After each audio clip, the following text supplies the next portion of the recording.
As Donald Trump's plans are backfiring in his face, state regime media known as Fox is a collapsing. It's collapsing on air. So how are they trying to take attention away from the fact that Americans are overwhelmingly just livid at Donald Trump for shutting down the government, ripping away people's health care, and destroying the United States of America? What's state regime media gonna do? Well, they have their hosts basically say, here's the issue with these protesters. They're very unattractive people. They're not good-looking people. They're ugly. This is literally what Fox was going with today, to attack the appearance of protesters and malign the way they look. This behavior right here, one would expect of a petulant child, but that's how state regime media behaves as it's in collapse mode. Here, play this clip. And people were saying, Greg, usually you're like a 9.8, 9.9. You're kind of like an 8. And I go, oh, God, I'm letting the hate come out of my pores. And that's the point I want to make, Charlie, is that you can't be attractive when you have unattractive thoughts. The mind and the body, they kind of intertwine. And that's why you see a lot of the people at these protests, these activists, they have the raw material and they're young, but they look so ugly. I mean, it's amazing what TDS can do to your body. I mean, the perfect example, obviously, is Kathy Griffin. She went from, no, she did. I mean, it's true. She went from carrot top to carrot rock bottom. I mean, my goodness. But anyway, but just compare, like, activists at Columbia with a like Charlie Kirk's memorial or a Turning Point event. It's like it's like Glee with hot people versus like just a sad, pathetic rabble, and that has to do with people will figure this out in time, or their life will be over. You have to understand that negative thoughts, it destroys you. You will never be anything good if you walk around with a chip on your shoulder. So then even Bret Baier, a Fox propagandist, asks MAGA Republican Congress member Burchett, like, don't you think the House should be working right now? Don't you think you should be like, I don't know, in the House and not on a paid vacation? To which Burchett just gives away the complete game. And he's like, no, if we're there, it'll just allow Democrats to mock us and trash us. So we're going to go into hiding. Doesn't this just admit the whole game? Play this clip. Congressman Burchett, you want to respond to that? I mean, how about the House being in session? Should they be in session right now? No, it's just going to allow the Democrats to respond to every question with something trashing Republicans. Look, the House did its work. We kept the government open. It's up to Chuck Schumer. All he's doing is looking in his rearview mirror, and he sees Alexandria Ocasio-Cortez in the far left. He sees New York City going to a Marxist, communist, anti-Semitic candidate for mayor, and he knows he's lost that base. Yep, that's the ball game right there. Then you have regime propagandist Dana Perino. She says, here's the thing. He knows that he's the face of the Washington Generals to Trump's Harlem Globetrotters, referring to Hakeem Jeffries, a bizarre freaking reference, but Fox is grasping for straws. Here, play this clip. Hakeem Jeffries has got this boredom in his eyes. Yes.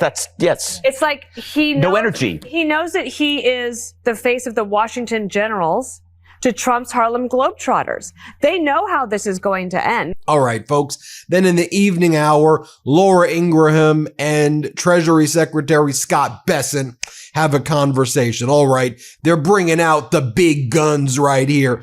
But you'll see that they continue to collapse on air. Treasury Secretary Scott Bessent says, here's the issue with our farmers right now. You see, China has politicized soybean purchases in their trade war against the U.S., and now they're acquiring things just from Brazil. They're acquiring produce just from Brazil. He goes, China's going to have to come back.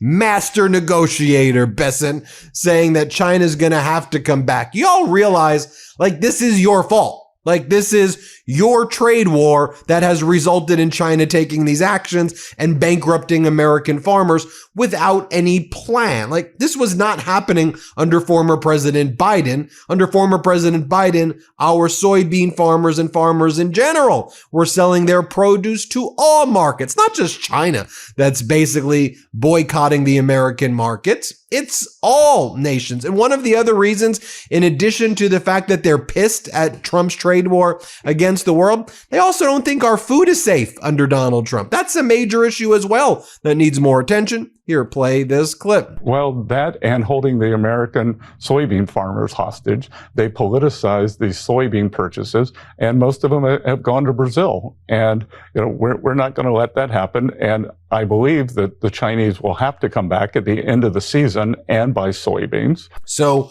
then Treasury Secretary Scott Bessent on Laura Ingraham, he starts to whine and he says, look, we're also seeing China putting more controls on rare earth minerals being sent to the U.S. This is one of the reasons, he says, why we had to bail out Argentina. We're giving $20 billion to Argentina. We may be giving $10 billion to bail out our farmers. So we're giving money to Argentina, who's then undercutting our farmers and selling their soybeans to China. Make it make sense. Here, play this clip. This is key for us. China is all over Central America, Latin America, Mexico, South America. It's critical that we maintain really good relations and that these are strong economic capitalist systems, is it not? It is. And we also saw China put on more rare earth export controls last night. And Argentina is rich in rare earths and rich in uranium. And I think they are committed to U.S. private companies coming in and being good partners with them. So China's trying to put more export controls on minerals, rare earths, heavy rare earths, heavy and medium rare earths, some other things, related technologies. That's their usual leverage play before the big trade negotiations. Now you have Brooke Rollins, who Fox refers to as Brookie. That's how they refer to her. But you have Agriculture Secretary Rollins. She's on Fox. And she's on the Will Cain show. And she says, our farmers, they're in this moment of uncertainty because China is not living up to the 2019 deal. Who cut the 2019 deal? Who was bankrupting our farmers also in 2019? Does his name rhyme with gigantic dump?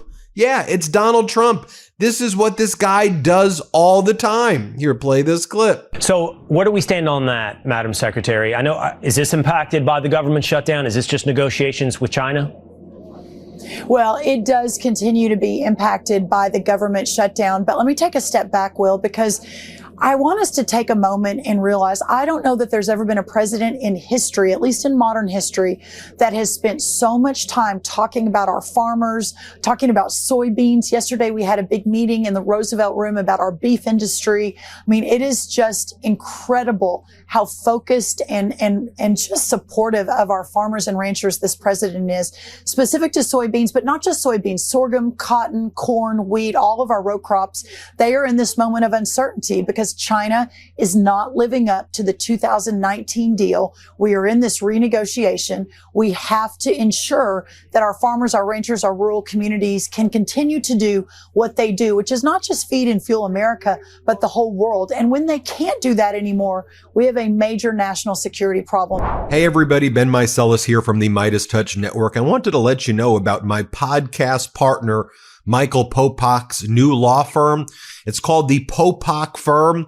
Michael Popak's pursuing his dream of starting his own law firm, really based on the popular demand by all the Meidas Mighty and legal AFers who are approaching Michael Popak with their cases and saying, can you help us? And at that time, Popak was not able to. So he went out on his own. He started the Popak Firm, where he is now handling catastrophic injury cases like car accident cases, trucking cases, malpractice cases, big negligence cases, wrongful death cases. So if you or someone you know have a case like this, the consultation with Popak's firm is free. Give him a call. See if you have a case. It's thepopakfirm.com, thepopakfirm.com, or you can call 877-POPOK-AF, POPOK-AF. So 1-877-POPOK-AF. Give Michael Popak a call.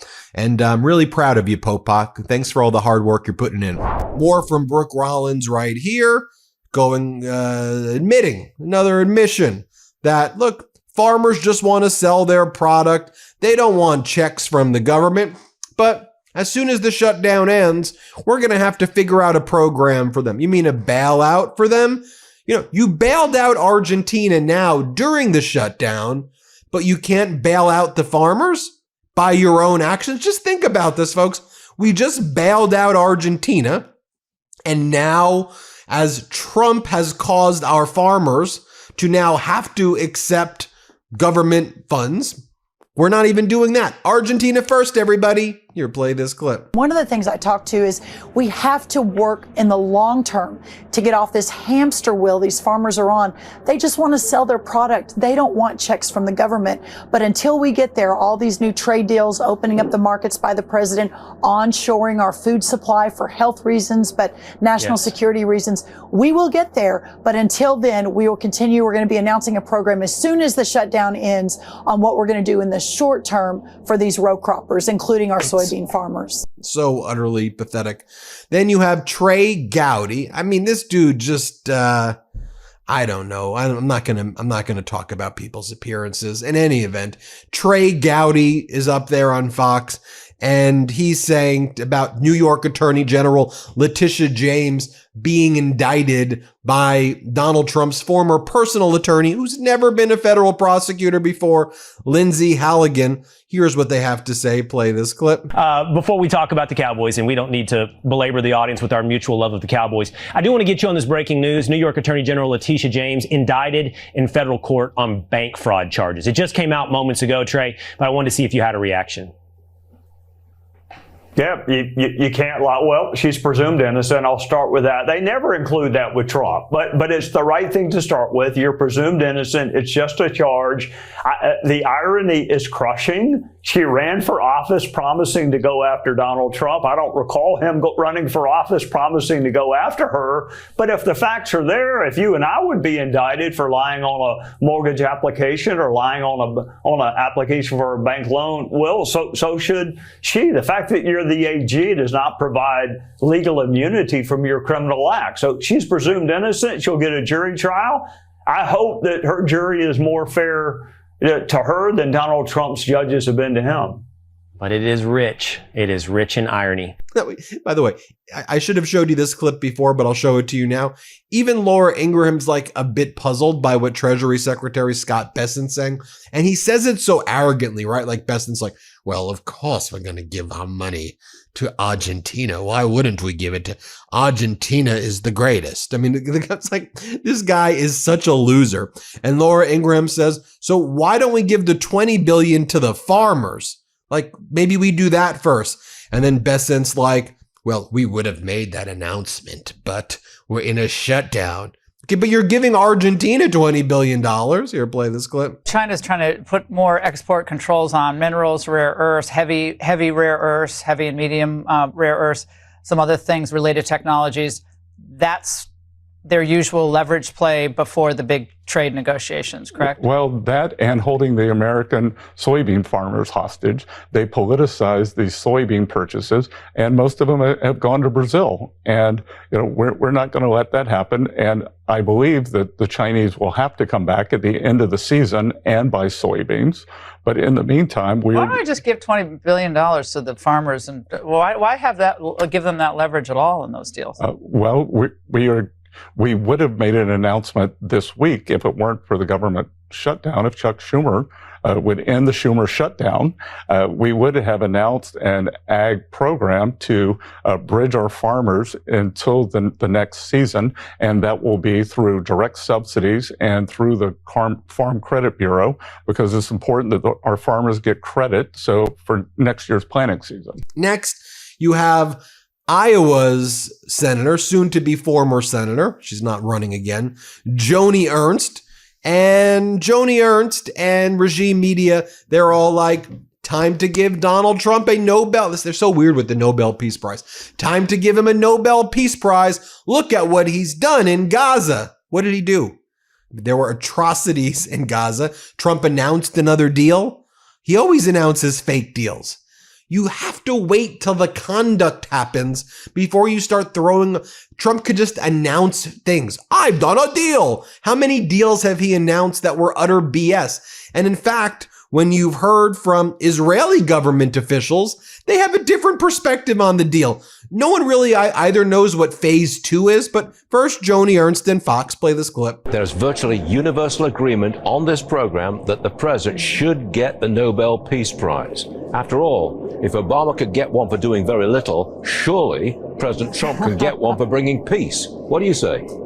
Oh, I say exactly that, Stuart. And to everyone out there listening, President Trump is the president of peace. So I absolutely agree. We have seen unprecedented moves by this president to bring warring factions together, to bring those countries that have been at war together, and multiple actions. The latest of these being peace with Israel, and maybe not total peace with Hamas, but at least we see a ceasefire. We see an end to the war. We will see our hostages returned home to their families.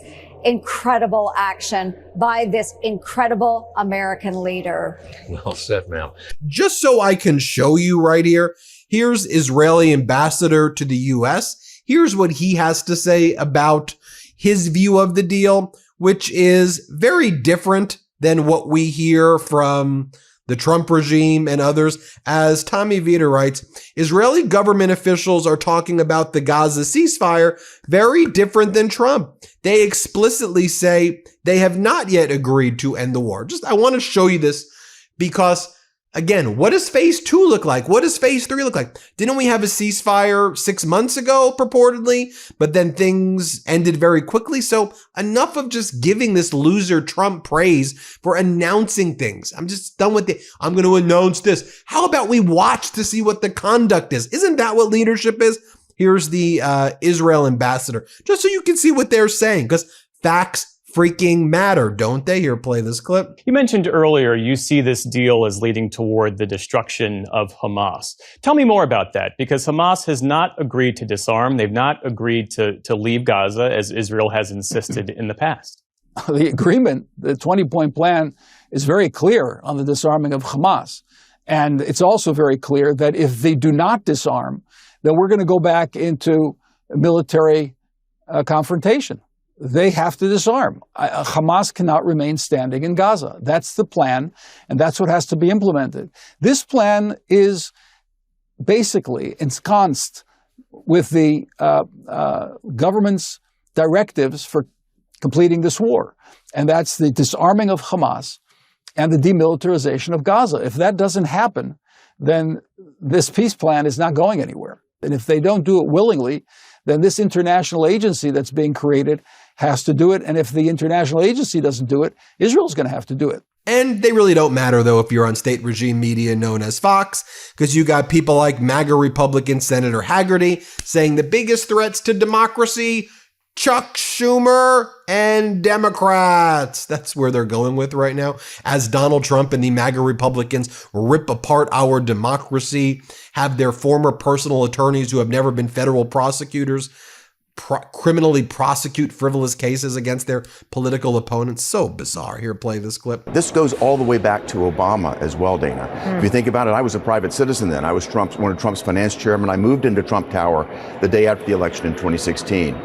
You think about this, the FBI came up and surveilled us then under the false Russia hoax pretext.